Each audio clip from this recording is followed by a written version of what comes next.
Good evening, everybody. It's your favorite aspiring classicist here, a wandering author, reminding you that we are all the authors of our own lives. As always, my message remains the same: spend less, live more, earn your freedom with frugality. And tonight, I have a question for you guys. Have y'all ever wondered why you don't love your parents as much as they love you? Because Aristotle had a question about that, and he answers it in chapter 7 of book 9 of the Nicomachean Ethics.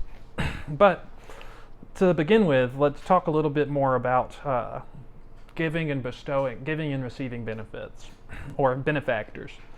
Benefactors seem to love those whom they benefit more than those who have received benefits love those who have conferred them. And it is asked why this is so, as it seems to be unreasonable. The view most generally taken is that it is because the one party is in the position of a debtor and the other of a creditor. Just as therefore in the case of a loan, whereas the borrower would be glad to have his creditor out of the way, the lender actually watches over his debtor's safety. So it is thought that the conferrer of a benefit wishes the recipient to live in order that he may receive a return. But the recipient is not particularly anxious to make a return. Or, in modern day English, if you borrow money, your creditor wants you to stay alive so you can keep making the payments. But it would actually be a good thing for you if your creditor died, so that way you could just be out of the debt. Pretty simple. Epicharmus no doubt would say that people who give this explanation are looking at the seamy side of life. And seamy means like dark or gritty side of things. But all the same, it appears to be not untrue to human nature. For most men have short memories and are more desirous of receiving benefits than of bestowing them. I mean, I can't lie, I do like getting benefits. But it might be held that the real reason lies deeper, and that the case of the creditor is not really a parallel. With him it is not a matter of affection, but only of wishing his debtor's preservation for the sake of recovering his money. Whereas a benefactor feels friendship and affection for the recipient of his bounty, even though he is not getting anything out of him and is never likely to do so. The same thing happens with the artist. Every artist loves his own handiwork, more than that handiwork, if it were to come to life, would love him.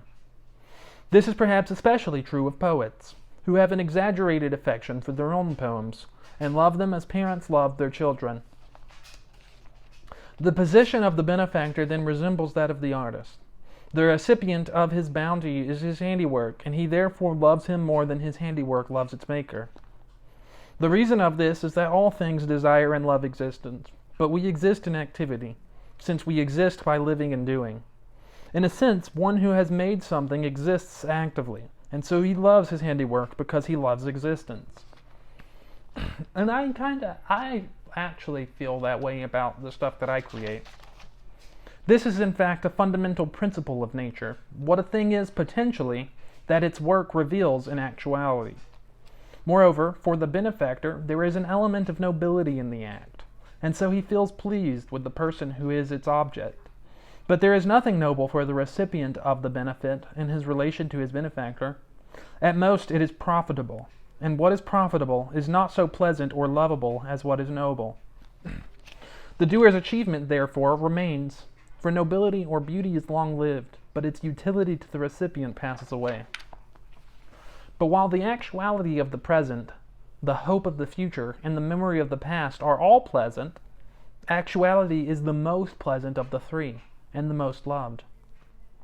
Also, whereas the memory of noble things is pleasant, that of useful ones is hardly at all so, or at least less so, although with anticipation the reverse seems to be the case. Again, loving seems to be an active experience, being loved a passive one.